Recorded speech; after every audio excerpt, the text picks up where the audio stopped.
Akira Toriyama foi um dos maiores mangakas que já pisou na face da Terra, com muita gente até hoje considerando ele o melhor.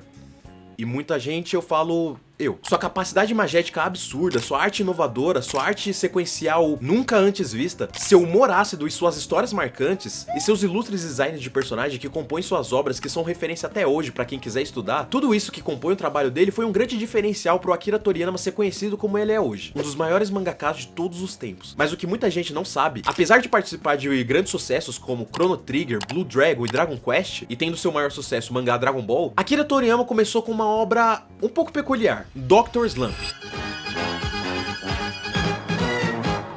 Dr. Slump é uma obra muito curiosa pra quem tá acompanhando o trabalho do Akira Toriyama à primeira vista, por causa que ela difere bastante da obra principal dele, Dragon Ball. Diferente da identidade visual de Dragon Ball, que se sustenta muito mais nas batalhas e aí às vezes colocando um pouquinho de humor, Dr. Slump se sustenta completamente na comédia. Comédia essa que é feita das coisas mais inusitadas e inesperadas que você pode imaginar, como usando cocô em forma de piada.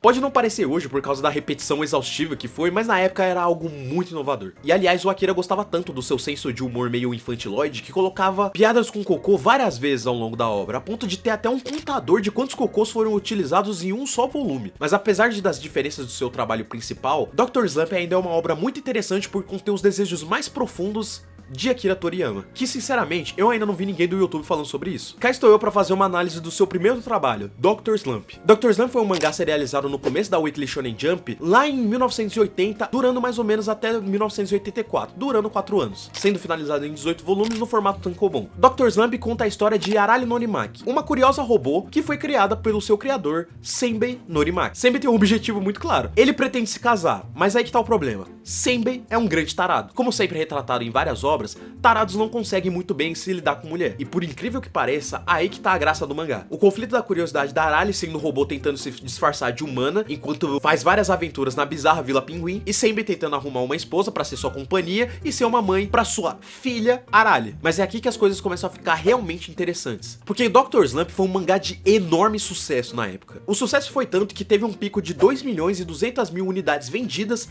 apenas em um só volume, sendo esse recorde sendo só ultrapassado 10 anos depois com Slamdunk. E eu tenho certeza que vocês amantes de mangás conhecem Slamdunk. O mangá de basquete de Takehiko Inoue, que foi reconhecido no Japão como um dos principais materiais que ajudaram a expandir a cultura do basquete lá no Japão. E antes desse gigante marco cultural, a gente teve Dr. Slump. O mangá que no meio das suas páginas tinha um contador de quantas vezes foi desenhada a imagem de um cocô em cada volume. Todo esse sucesso fazendo uma metalinguagem de si mesmo. Sim, eu tô falando que o Akira Toriyama tinha fetiche em bosta. Aqui nesse vídeo é interessante analisar Dr. Slump pegando o seu contexto histórico, o momento que a Jump tava passando e a situação que o Akira tava vivendo antes da obra começar a ser sequer pensada. Então vamos começar do início. Em 1970, no Japão, estavam começando a ter obras mais experimentais em diversas revistas, com vários autores testando diversos conceitos que seriam melhor caracterizados e explorados conceitualmente melhor no futuro. Ou seja, mangá de mecha, Mahou Shoujo, Yankee, Battle Shonen, Spokon, Tokusatsu seriam todos melhor caracterizados no futuro. Ou seja, todos esses gêneros que eu acabei de falar estavam começando a ter as suas características principais sendo testadas. Então as obras que começam a caracterizar o gênero como uma fórmula começariam a ser testadas lá em 1970. Naquela época, a Shonen Jump tinha obras como Koshikami, um mangá de comédia policial, Ring Nikakero de Kurumada, um mangá de boxing, Astro Kyodan, Circuit no Okami, Capitã Tsubasa. Essas obras que eu citei agora eram só algumas das maiores obras que estavam tendo lá na Shonen Jump naquela época. Uma época em que a Jump era dominada por mangás de esporte, mangás de policial, comédia episódica, e o que conhecemos hoje como Battle Shonen tava dando lentos passos pra vir a se tornar o subgênero mais vendido e mais buscado pela Jump. E é aí nesse momento que surge Akira Toriyama. Akira Toriyama, por volta de 1974, trabalhava em uma empresa de design. O fato de chegar atrasado, ter uma péssima conduta de trabalho e ser extremamente preguiçoso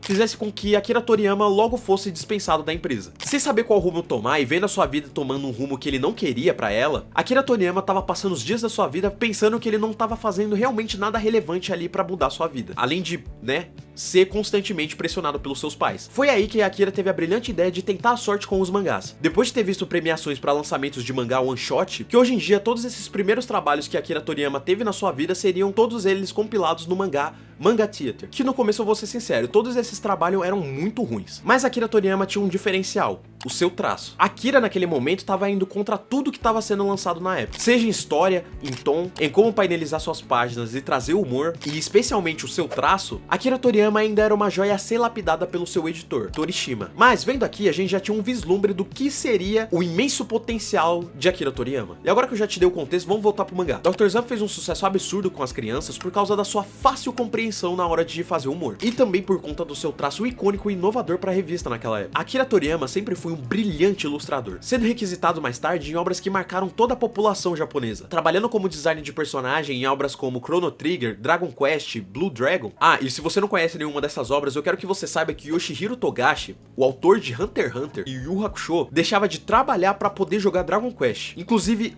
olha só o estado que tava o quarto dele enquanto ele jogava Dragon Quest V. Até mesmo depois de deixar a criação dos mangás, Akira Toriyama ainda dava aulas para o que viria a ser o seu discípulo, que muita gente não gosta, mas ele viria a ser o professor de Toyotaro. Volta e meia fazendo character design para as obras que ele iam lançar no futuro e ainda corrigindo várias cagadas que o Toyotaro fazia quando ia ilustrar Dragon Ball Super. Ou seja, o cara era um monstro, se tornando material de referência para vários artistas que querem fazer mangá hoje em dia. Por causa da sua quadrinização, da concepção que ele tinha em como formular uma página, e por causa da execução divina que ele tinha nas páginas de Dragon Ball, foi tudo isso que fez Akira Toriyama se tornar a lenda que é hoje. Mas é em Dr. Slump que ele se soltava, brincando com a diferença dos traços, fazendo humor com a ordem e a estrutura das páginas. Não é à toa que a concepção dos seus primeiros trabalhos se intitulasse Manga Theater, porque era aqui que Akira Toriyama tinha o seu palco. Era aqui que o Akira Toriyama tinha seu palco e conduzia o seu teatro, sendo até mesmo o personagem das suas obras. Porque Akira Toriyama zombava de tudo, dos seus personagens, da idiotice da sua história, de si mesmo, e até o processo criativo que ele tinha na hora de compor uma página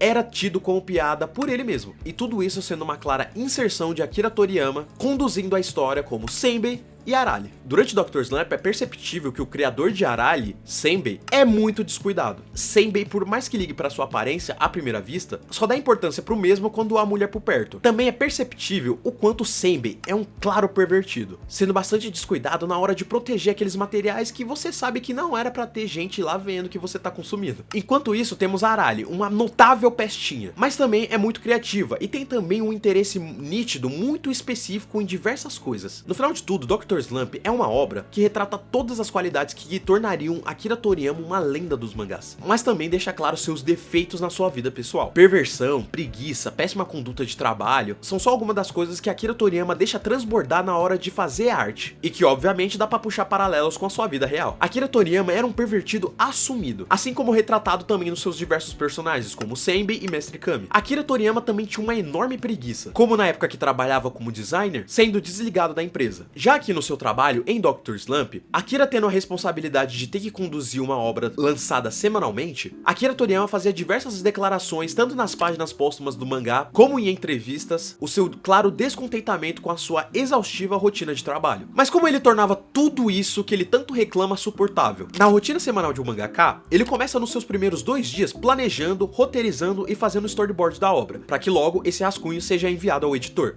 revisado e talvez alterado antes da sua aprovação. No terceiro dia começa-se o trabalho de rascunhar as páginas, para o começo da arte e finalização das páginas, nos penúltimos 2 dias da semana se dedicando à arte final, para que no último dia o capítulo seja verificado, digitalizado e entregue à editora. E o que Akira Toriyama fazia? Procrastinava 4 dias na semana, pensava na história da semana enquanto já desenhava, e no último dia ele arte finalizava e mandava pro seu editor, que, encurralado pela burrice de Akira, tinha que muitas vezes aceitar o trabalho porco que Akira vinha fazendo para ter que mandar e não correr o risco de não ter um capítulo novo de Dr. Slump na revista. Sim, e esse cara ainda tinha a pachorra de ir lá e reclamar da sua exaustiva rotina de trabalho, e até já dando indícios que queria fazer uma obra nova. É obra essa que seria Dragon Ball. Sério, que maluco incompetente, só sendo a porra de um gênio pra fazer o que o Akira Toriyama fazia. Fato é, Dr. Slump foi um sucesso, não só por causa do traço de Akira Toriyama ou por causa do humor muito bem colocado nas suas obras, mas pelo seu traço inovador que Akira Toriyama tinha e por um tema recorrente das suas obras, a composição de uma família. Em Dr. Slump, Senbei, um homem sozinho, acaba criando a Arale não só pelo objetivo final de conquistar a professora, mas também para ter uma companhia e adquirir, mesmo que seja tarde, um senso de responsabilidade na sua vida. Obviamente, a solidão na meia-idade o assombra, mas o medo de não arrumar ninguém e ficar sozinho para sempre o aprisiona. Mas de que forma um criador se sentirá sozinho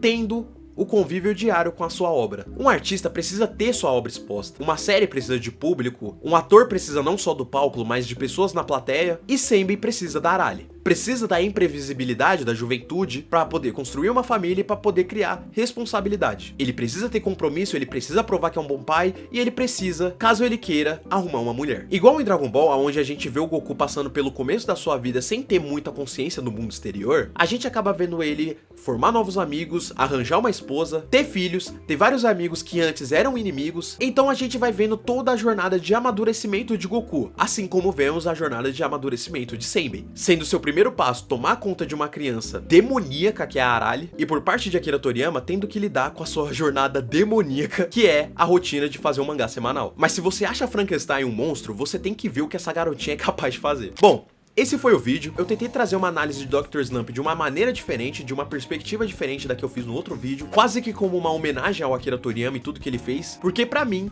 Akira Toriyama é um dos melhores, se não o melhor, eu acho que é o melhor pra mim, na minha concepção, o melhor mangaka que já pisou nessa face da Terra, que eu coloco no mesmo pedestal do Tezuka, Urasawa, Taiyo Matsumoto e outros autores e autoras que fazem mangás geniais. Pode não ser o melhor em escrita, pode não ser o melhor em continuidade, mas eu gosto muito do Akira Toriyama e ele foi um mangaka que marcou a minha infância e provavelmente que marcou a sua. E sendo sincero, ele é um GOAT, não tem o que fazer. Quis trazer um pouco da interpretação que pega um pouco pegando da parte da vida pessoal do autor, trazendo como um expoente que transborda nas páginas que são expostas no mangá. E sinceramente, eu usei muito estudo, peguei muita entrevista do autor, peguei muitas coisas que estão nos mangás dele, tive que ler Dr. Slump inteiro também. Então já sabe, né? Se você gostou desse vídeo, se inscreve no canal, dá um like, comenta o que você achou desse vídeo, comenta se você quer que eu traga alguma obra diferente e principalmente me siga no Twitter se você quer acompanhar como que tá indo o andamento dos vídeos. É lá porque eu posto onde vai acontecer as lives, é lá onde eu posto onde vai acontecer certas coisas que eu estou preparando pra trazer aqui no canal YouTube e é lá que eu aviso tudo. Então é isso, muito obrigado e até o próximo vídeo.